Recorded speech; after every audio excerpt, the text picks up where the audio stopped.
this guy's garage. Like and subscribe. The committee commences its study of innovation, science, and research in recycling plastics. Are you in the mafia? It's now my pleasure to welcome from the Department of the Environment, Danny Drouin, Director General, Plastics and Waste Management Directorate. I'm in the waste management business. Everybody immediately assumes you're mobbed up. And Thomas Kridenier, Executive Director, Substance Prioritization, Assessment and Coordination Division. Thank you for the invitation to appear before you to discuss innovation, science, and research in recycling plastics. As the chair said, my name is Danny Drouin, and I'm from the Department of Environment and Climate Change Canada. It is expected by 2027, over 90% of Canadians will live in jurisdictions with an EPR program in place for plastic packaging. This is one important tool that helps make producers responsible for the plastic waste that their products generate. To start off, a couple of technical questions before we get bulk of my work here today.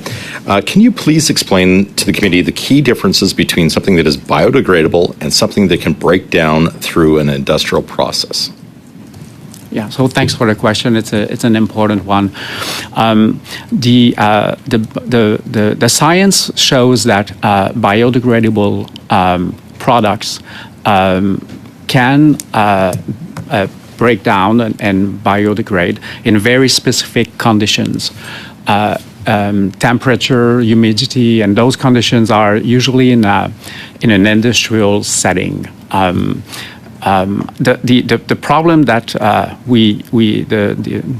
the literature shows and the research is that when those biodegradable products end up in the environment, especially in Canadian environment, they behave the same way than a normal. What about the actual processes, though? What are the differences and the challenges that come with those two? Can you just repeat the question? Sorry. So what is the difference between the biodegradable and something that can break down through industrial process, like a chemical recycling? So there's challenges in each one, correct? Yes, correct. And having I guess that would be the latter would make the rest of the waste stream clog up because it's processed differently, correct? So there's multiple questions in your question. So I'll try to answer them clearly.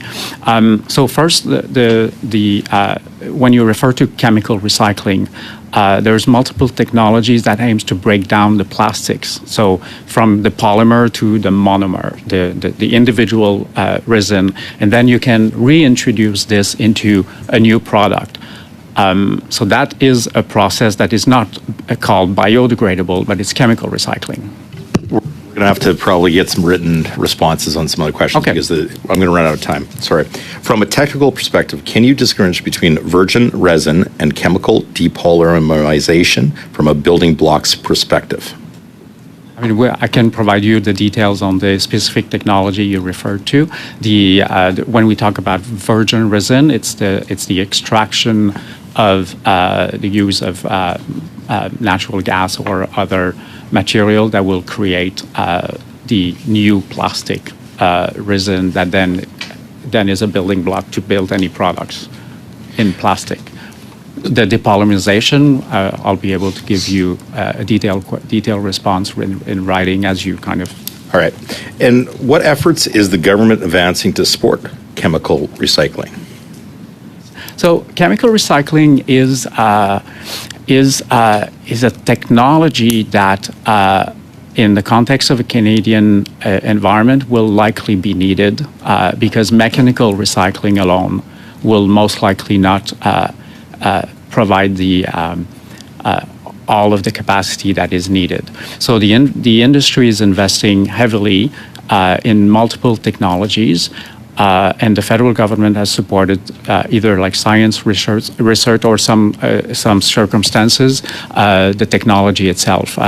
Colleagues at Innovation Solution and Economic Development through their funding program would have a specific example where the government has invested in the technology to support the early advancement of the technology. Along those lines, why aren't we looking to adopt standards like those in the ASTM, which is the American Society for Testing and Materials?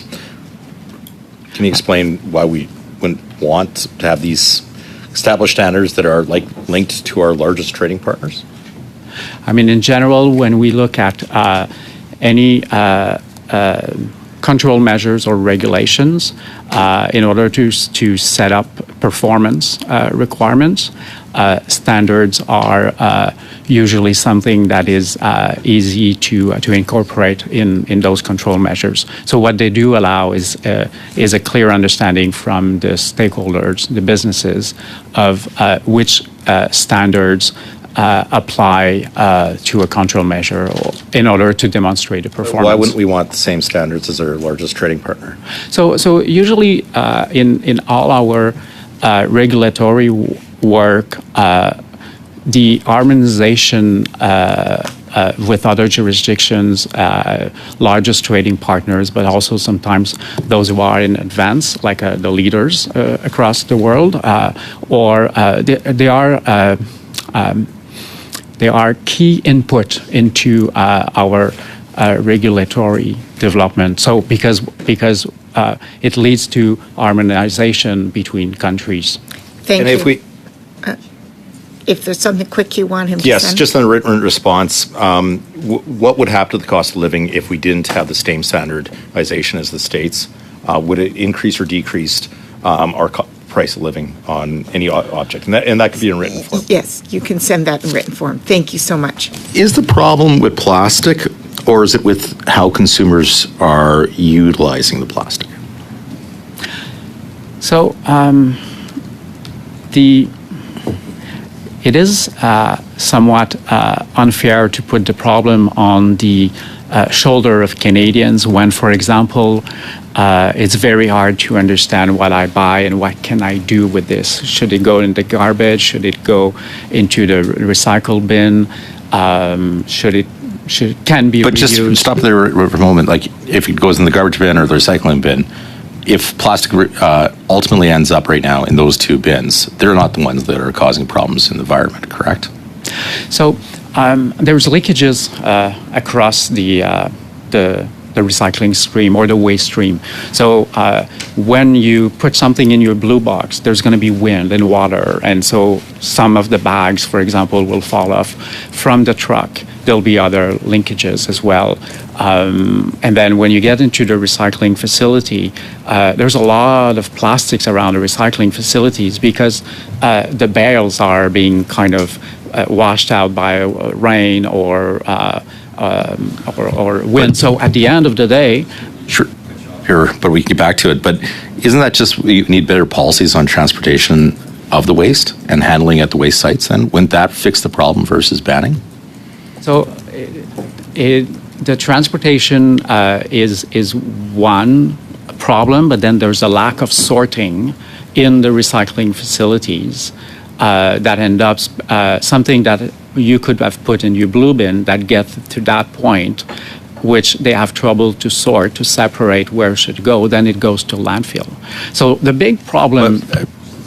What's the problem if it ends up in landfill, though? As much as I want to recycle that molecule as many times as possible, but the examples you said about plastics in the environment, from the transportation and the processing facilities that do it, it seems like it just needs better quality control, and we wouldn't have the problem then. Wouldn't that be a more common sense approach versus trying to change the whole system of plastics? The root of the issue, that I think you're after, is the economic value of this material.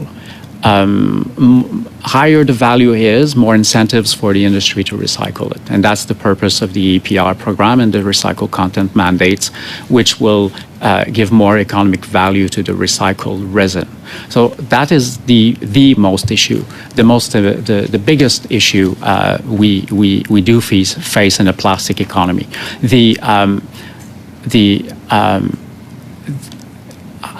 When plastics get into a landfill, in 2019 it was an economic loss of $8 billion alone.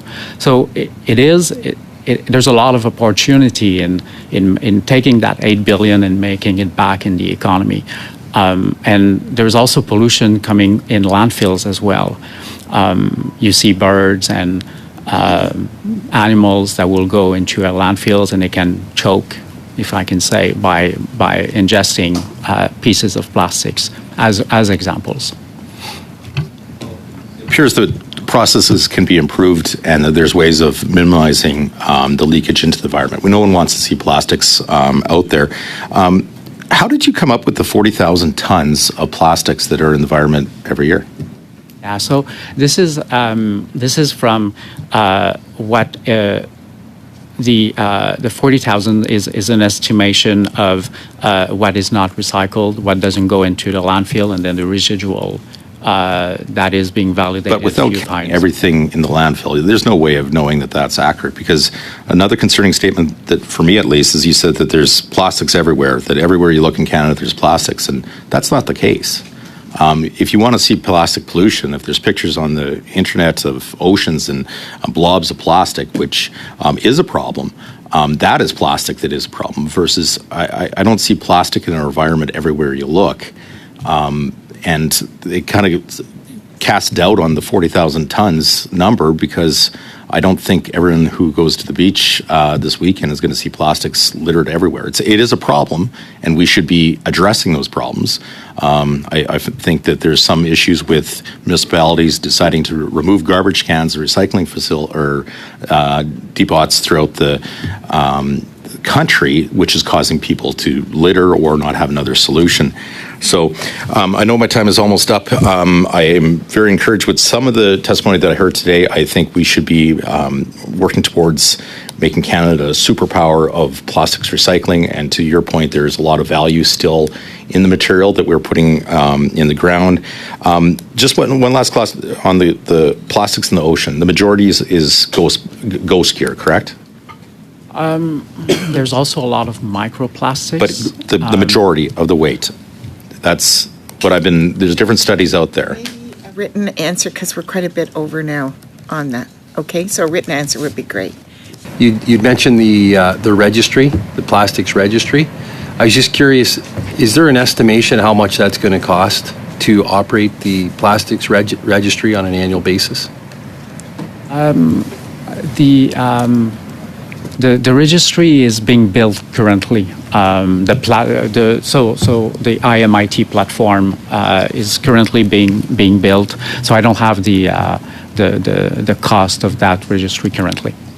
Is there a risk there could be duplication between what the province is doing versus what you're doing, and how are you preventing that duplication? Yeah, thanks. That's an excellent question. Where